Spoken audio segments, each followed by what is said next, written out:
Hanggang ngayon nga ay topic ng mga tsismosang kapitbayang pa-PDA o pag-holding hands ni na Barbie Fortesa at Jameson Blake sa idinaos na isang gala night. May mga nagmamahadera na nagsasabing naggagamitan umano ang dalawa lalo pat may pelikulang ipapalabas sila. Ayon naman sa tweet ng mga tsismosa, imbyer na raw ang mga delulong Barda fans kay Jameson.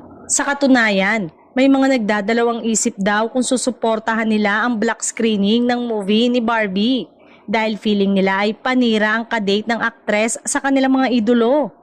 Eto naman ang samot-saring reaksyon ng netizen sa nasabing issue.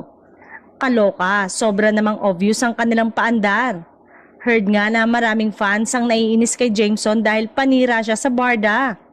Ano naman ang big deal doon? Si David nga, may jowa na. Klaro naman from the start na love team partners o business partners lang sina Barbie at David.